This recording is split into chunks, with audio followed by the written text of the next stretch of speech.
The Monkey Mind Podcast, your number one platform for athletes and mental health. Hosted by Danny Perez and Anthony Florentino. This is episode 55 featuring Kaitlin Hawk. Kaitlin is a nutritional therapy practitioner and former Division I field hockey player at Miami University in Ohio.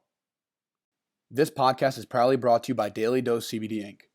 Daily Dose CBD Inc. creates full-spectrum CBD products ranging from tinctures, balms, and dog treats.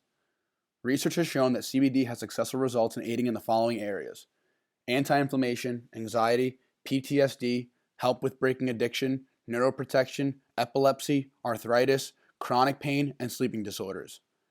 Daily Dose makes an extremely safe and effective product that we know you will love, enjoy, and benefit from.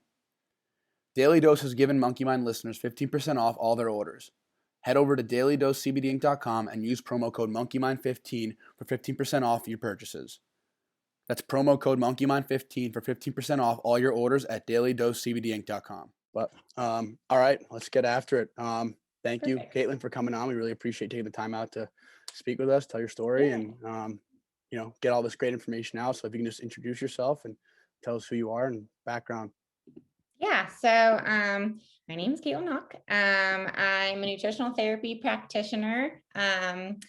Just graduated recently, back in March. I am married. I have an 8-month-old baby girl named Tatum, and a dog, Gracie, a yellow lab. I taught for 5 years elementary school prior to having my daughter, and that's kind of what sparked my interest into the nutritional therapy world. I played field hockey in college at Miami University in Ohio, not Florida.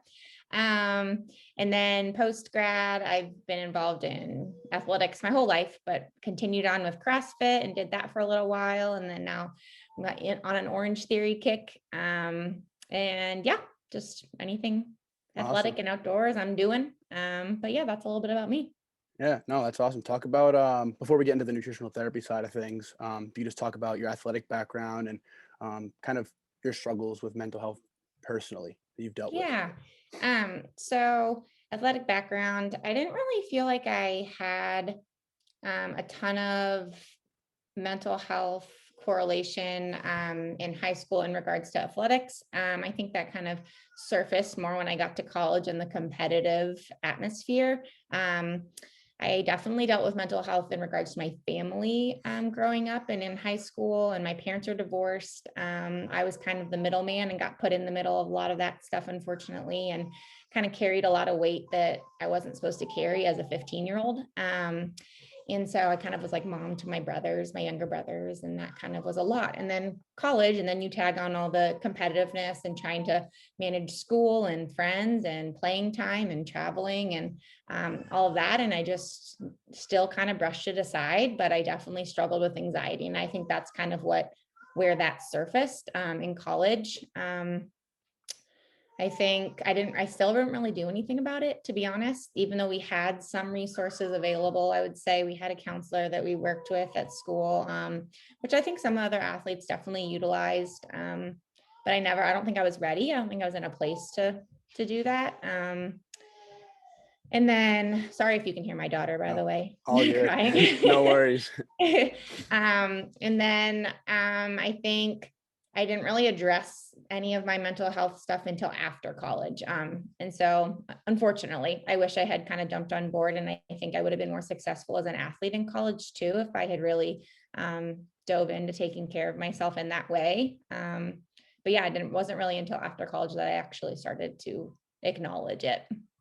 I think it's tough when a lot of athletes, I think, experience their first kind of they experience anxiety for the first time in college, I think a lot of the time. And it is due to the fact that you said there's a lot going on, the competitive nature of being an athlete and competing at a high level and then dealing with school. So, it's a very new experience for them. And it's very tough to deal with, especially when you're just hoping that the next day you wake up and it's better and you can go compete again. I think that's kind of just putting it on the back burner. And then to add in another thing of like, oh, I should go see someone about this, is completely an afterthought, especially when a lot of, the people that I've spoken with have said, yeah, I'm not going to speak to anyone who I don't know as well. So just a really awkward time for a lot of, athletes, and when they're first, dealing with it. And how did it manifest for you? How would your anxiety manifest for you? Because for me, I get like a really claustrophobic feeling. I have to puke and dry heave and gasp for air. So that's how it manifests for me. I'm just curious how it manifests for you. Yeah. I'd say I definitely, I think like stress, like I'm an anxiety ball in general, Mhm. like I'm a stress ball. But I think it was mainly would come out in just like I would worry about things that aren't typically things that you'd worry about. Like I kind of always, the way I articulate it to people is like on a roller coaster, like, you go on a roller coaster and you're going like up and down constantly. And like my Mhm. emotions would just be kind of like a roller coaster. And I wasn't able to, and that's how I really knew it was like a true anxiety thing, is most people can self-regulate, when you get to like that really stressful situation, or what in my mind was stressful. And I couldn't self-regulate on my own. And so that's why like counseling and has been really helpful for me in the past. But just learning those coping mechanisms for like, okay, I'm in that state, and how do I get out of it in a Yep. way that's a healthy way? Yeah. No, that's important, I think. And that's why we talk about therapy and we stress the importance of it, because it's someone who's giving you tools to help you learn what works for you in order to self-regulate. And Exactly. Yeah. it's another, outlet and another person you can kind of go to for help. Mm-hmm. I want to segue into the nutritional therapy side of things now. Yeah. Talk about what that is for those listening who don't know. Because I just found out about it, I want to say 2 months ago. I was like, Yeah. well, I don't know what this is. But then I, read the book, This Is Your Brain on Food by Dr. Umanaidu, I told you about. Yep. And it opened up my whole world to like, wow, like this, nutrition and food are important. And as athletes, we know that, but is really kind of stressed how important it is for mental health as well, and how it really has an effect. So if you could just kind of talk about that. Yeah. Well, I'm curious too. How did you hear about nutritional therapy? Because it is new. Like no one knows what an NTP is. Yeah, I actually heard about it from this book. Oh, okay. Yeah, and I don't even know how I came across the book, to be honest. I really don't. Yeah. But I saw this book somewhere and I was like, okay, I'm gonna get this and I'm gonna Yeah. read it, and we'll see what this is about.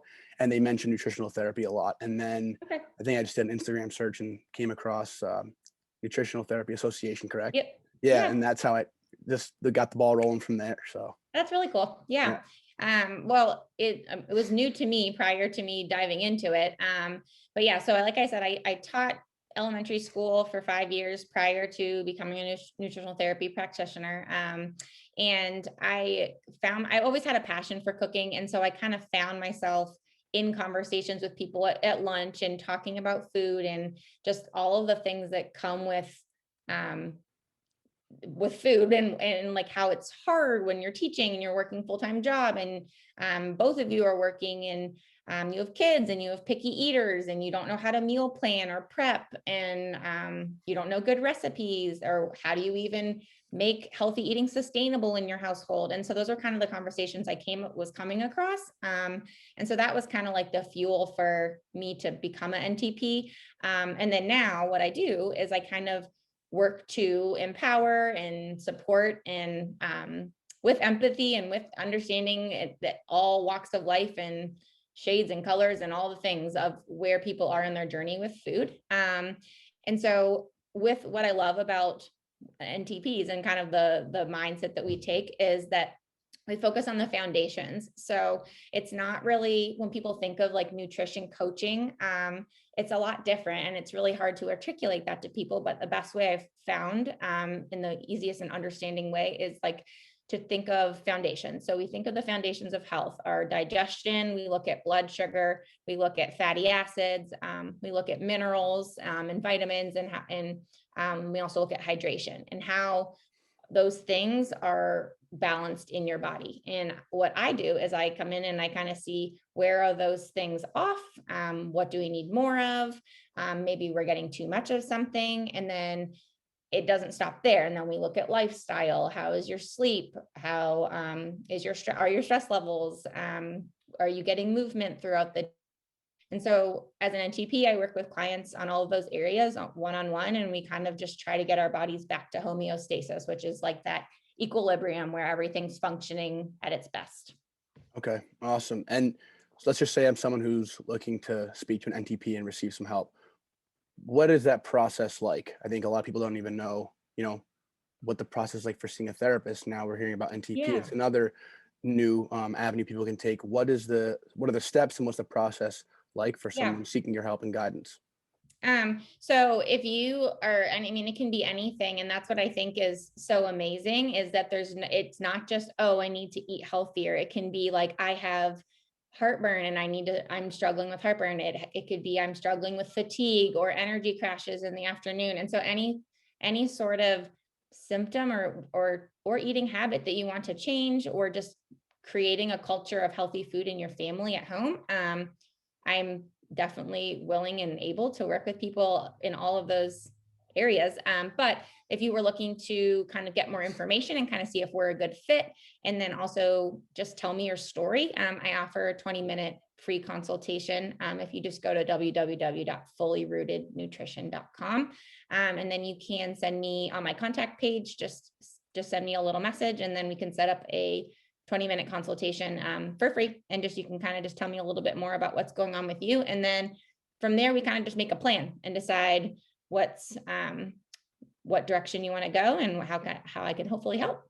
Awesome. Yeah. And we'll drop all those, the links down below in the notes section so people can easily access all that. I want to dive into the science of it all and how food has a direct effect on mental health and your overall, mental state. I know you have the infographic that we want to show everybody. So for those listening, check us out on YouTube. You can watch, and there'll be a nice little infographic with all the good information here for you guys to check out. So I'm just going to move the host over to you. Perfect. For all you visual learners out there, like me. Exactly, like me as well. So there you go. You're the host. All right. So I'll pull it up in just a second, but I wasn't able to read the book, obviously, in the time that we've talked and set this up, but I really was looking into the book that you talked about, This Is Your Brain. What is it? On Brain food. on Food. Yeah. And I thought that some of the concepts that she was sharing were awesome. A couple of things that I had that stood out to me was the "we are what we eat" concept, and just that we can control what we put in our body. And another one was that our mental state and then food are a two-way street. So, or our diet are a two-way street. And I really loved that because if you take care of your mental health, you're taking care of your body. If you're taking care of your body and what you're putting in your body, you're taking care of your mental health. And I really just loved that principle. And what I try to tell clients too is that you can't outrun your fork, you can't out eat your stress. You can't out nourish your pillow. Like sleep, stress, and movement are all things that are super important for mental health. But I think often people do overlook what you eat can impact your mental health. And so that's why we're here to talk. But yeah, I think it's definitely overlooked. So if you kind of look at, I think before you even look at what you eat and how it helps your mental health, you kind of have to understand what stress does to your body in general. So that's kind of what I was going to pull up and kind of talk about. But if you think of stressors, I mean, we have physical stressors and mental stressors, emotional stressors. They can come in all different forms. And so, you've probably heard the term like stress bucket. Yep. And so if you have like poor sleep habits and you have maybe even trauma in there or poor stress management, those are going to fill your stress bucket. But then if you tag on more of like the nutritional aspect, if you have nutrient deficiencies, or if you have blood sugar dysregulation, if you aren't getting enough you don't have enough gut enzymes, then your bucket just overflows. That stress bucket overflows. So if we can, kind of like what she had said, if we can control what we put in our body, we can take out some of those triggers and some of those stressors to lower our stress bucket. You know what I'm saying? Yeah, exactly. Definitely. So I kind of wanted to show you just a picture of the nervous system and how it operates in correlation to health. So I am going to go ahead and share my screen as gracefully as I can. Okay. All right, perfect. Can you see what I see? Yep. Okay. Okay, so if we kind of take a look here at this graph type feature, we have kind of down the green at the bottom, and that's kind of that homeostasis is what I was talking about before. And that's where we are functioning at our best self. So you can see you're able to experience joy, groundedness, mindfulness, and then over here, you can kind of see all the things that are functioning appropriately, like digestion's functioning appropriately, our immune responses are functioning appropriately. Then we hit the sympathetic state. So as soon as a stressor comes into the bucket, of whatever kind it might be, like I was saying before, we hit that flight or fight stage, which you've probably heard before too. At this point, we have glucose and oxygen that is rushing to our brain and our skeletal muscle and our heart. And then we're starting to decide, okay, do I need to fight whatever this is going on, or do I flee the situation, where you see some of these emotions like panic, fear, anxiety, or maybe fighting like anger, irritation, frustration. And also on the right side, you can kind of see in this sympathetic state, this is where blood pressure might increase, our heart rate might increase, adrenaline is going to increase. Then we start seeing things that are happening in our body that are decreasing, like we start to see insulin spikes and we start to see digestion decrease. And so we always say that digestion happens in a parasympathetic state. So as soon as we get out of this green parasympathetic state, things decline in how we're able to absorb nutrients. And so it's important to keep that in mind, that when we are eating, we want to be in a parasympathetic state in order to reap the benefits of our food.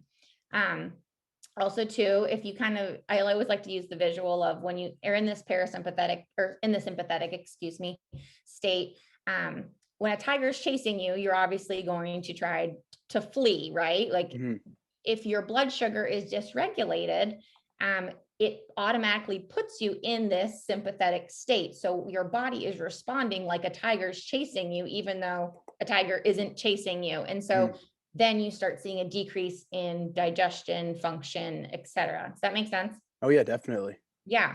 So then as soon as you get to the next stage is, so now we're becoming chronic in our stress. So we get up to the dorsal vagal in the blue area, where we're completely overwhelmed with whatever the stressor is, or multiple stressors at this point.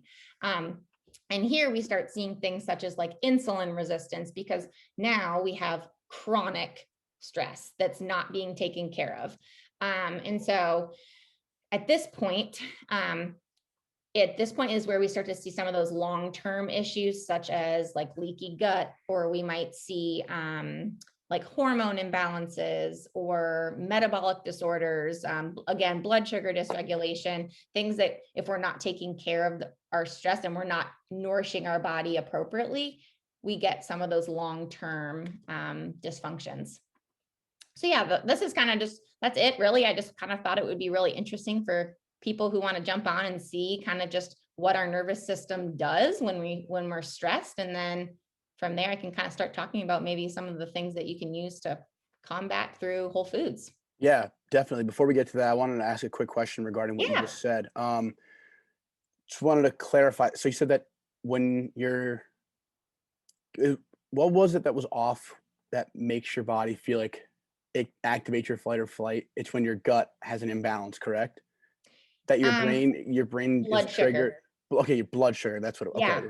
Okay. Yeah. So if you, for example, when you like don't eat for a long time, sometimes you might feel, and maybe this is not everybody's situation, but at least I know for me, when I don't eat for a long time, I get like anxious kind of. Yeah, of course. And that's kind of that exact feeling. Your insulin spiking and your body's like trying to look for food to use as fuel. And then you start getting that anxiety, and then you're going into that sympathetic state. And so your body's being tricked into thinking like that feeling of a tiger chasing you, but it's not chasing you, but your body's just like freaking out because it doesn't have any food.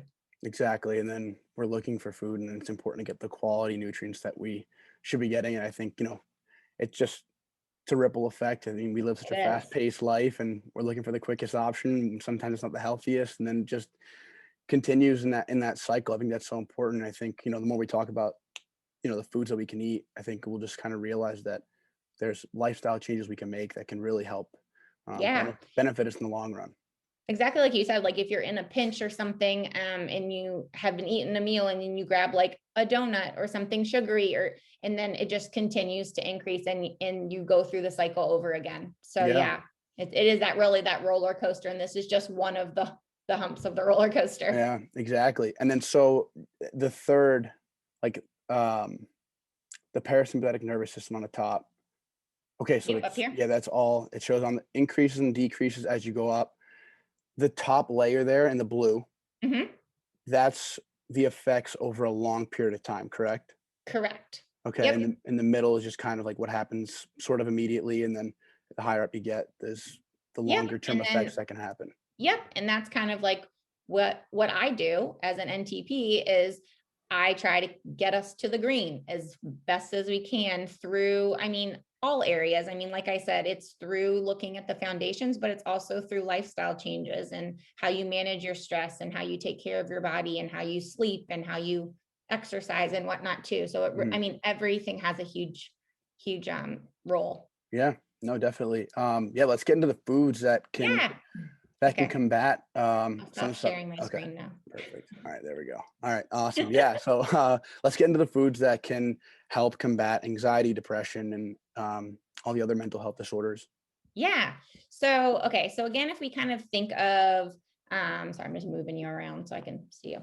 Yep. So if we start thinking about the foundations again, that's kind of what I wanted to organize this in is if we think of digestion. So if we start off with digestion, the way that we will digest the digestive process is a north to south process, is what I say. So it starts up in our brain and then it goes all the way down and through our digestive tract. So if we are not in a calm state when we're eating, we're not able to absorb nutrients. So that's the first step before we even talk about the kinds of foods that you should be eating, is that when we're eating, we need to make sure we're, as silly as it sounds, but it helps, taking deep breaths before you eat, sitting when you eat as much as you can, listening to music if that's something that calms you down, or just being in a position to absorb the most nutrients out of your food in a calm state.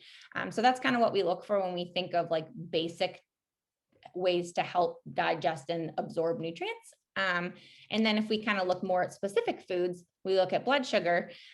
Those B vitamins are going to be ones that we really want to help manage our blood sugar. So that's looking at things like liver, if you're interested in liver. Leafy greens are good. Eggs are great with B vitamins, seafood, fiber-rich foods. We have like grains and legumes in there with good fiber. Also mineral rich foods are going to be really helpful for blood sugar, nuts and seeds, and even vegetables as well. But all of these are going to help manage the stress, because like I was showing in the visual, if we're getting into a space where our blood sugar is dysregulated, then we start getting sort of that stress feeling, that fear of, or that anxiety feeling, even though there's nothing chasing us, or there's no Mm-hmm. stressor or something like that. So Yep. it kind of imitates the stress. Okay. So then if we kind of look at fatty acids as the next foundation. So we have digestion, blood sugar, and then fatty acids. So making sure we're getting the appropriate fats and healthy fats. And I think that it's such an important one, because people always think, oh, fats are bad. But there's so many good healthy fats out there for you, and especially for your nervous system, that really help your nervous system function appropriately. So things like again, like the nuts and seeds, and raw nuts and seeds are great. Getting pasteurized butter is awesome and delicious. And the extra virgin olive oils, those things are going to help your inflammatory process as well. They're going to help cell structures. And they're also just going to make sure that we are responding to stress appropriately. Do you have any questions about that so far? No, I just it's a lot. I'm trying to process it all, but Yeah. I think well the thing that comes to mind with me is just I've seen nutritionists my whole, or I guess when I was like really trying to take my hockey to the next level and take it seriously. Yeah. And I guess like the difference that I'm kind of noticing as you talk about this is I was just kind of given and I've seen great nutritionists, don't get me wrong, but it's just like, okay, Sure. eat these, and they're all very healthy foods. But Yes. there's specific ones that you can steer towards Mm-hmm. that are remaining healthy, but also, like there's a whole science to it. And from the way that you're explaining it, scientifically can really make a big difference, not only for your body, but for your mental state. And I Yeah. think that's why an NTP is kind of a revolutionary, um, you know, job now, because you're diving deeper into it, and not Yes. just like the bodily effects, but the mental effects that in turn affect the body. So that's kind of no questions, is not to rant, but just kind of how my No, yeah. thought process is kind of moving here. Yeah, no, absolutely. And I think too, what's beautiful about the work that NTPs do is that it's based on that bio individual need. Like, yes, there are those foods that, yes, you can gear towards, but is that going to always be right for everybody? Not necessarily. That bio individual meaning not one size fits all type Yep. thing. And so I think that that's something that's great, is that, yes, while we can eat those specific foods that really help with maybe stress management or support our nervous system as we tackle stressors, that it might work for somebody or it might be helpful for somebody, but maybe you are dairy intolerant and so you can't have butter, and just like little things like that. And so yeah, just a little side blurb, but yeah.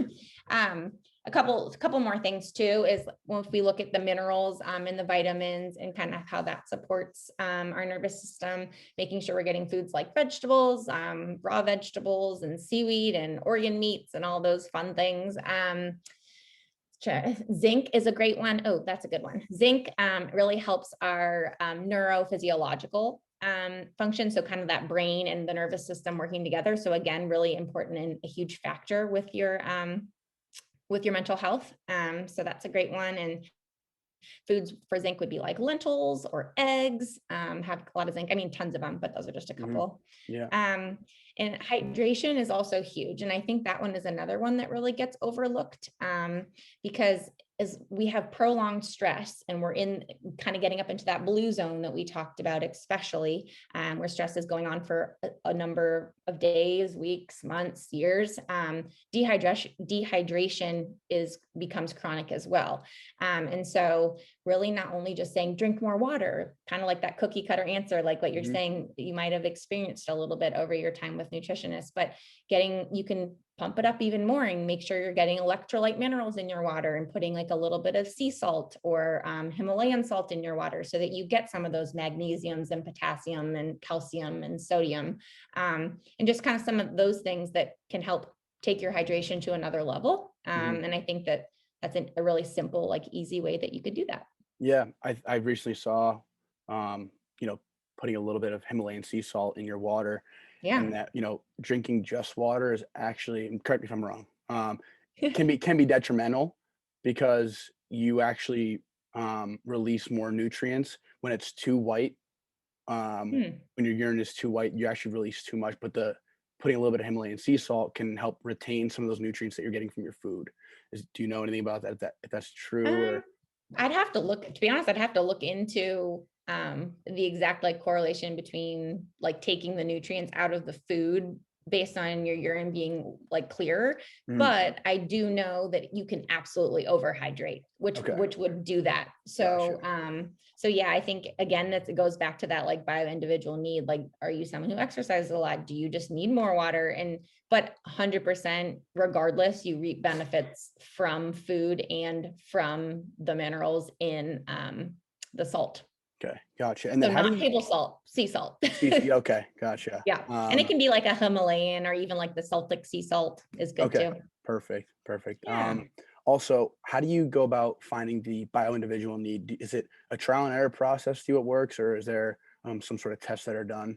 How do you figure it Yeah. out? So I use something called the NAC. It's a nutritional assessment questionnaire, and also food and mood journal. So the NAC is a big, long questionnaire that asks a whole bunch of questions, very specific, down to like, do you have afternoon fatigue? Like, how many bowel movements do you have a day? I mean, all the things. So I get to really know you, and we just try to figure out where those areas are depleted based on those foundations: the digestion, the blood sugar, the fatty acids, the minerals, and the hydration. And then we pick our focus based on those things. So where are you having symptoms? What does that indicate? I kind of do a workup on analysis on those things and kind of see how I can help you. So that's like the underground like science work, but then also you do a food and mood journal, a 4-day food and mood journal for me as well. And then I kind of just see what those habits look like, what you're eating, what you're putting in your body. And obviously it's never a point of judgment. It's just where are we at and how can we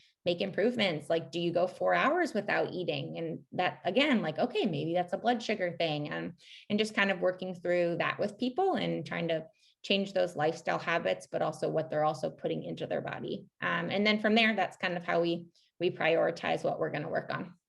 Yeah, I think that's important. I love how it's, tailored to the individual. I think you have to find what works for you, and the fact that you can help people and assist them in that is so key. And it goes with everything with mental health and just in life in general. The Mm-hmm. things that work for me may not work for you, and it might not work for everybody else. But you have to find what works for you. And I think the same goes for food. I Yeah. think that's so important that that's the route that you guys take as an NTP is finding what individually works for you. I think a lot of people are just kind of given like a blanket, yeah, stick to this and you'll all be fine. But Exactly. some might be, and then some might really, it might have some detrimental effects. Yep. Absolutely. Yeah. So I just wanted to, don't want to take up too much of your time, but just Yeah.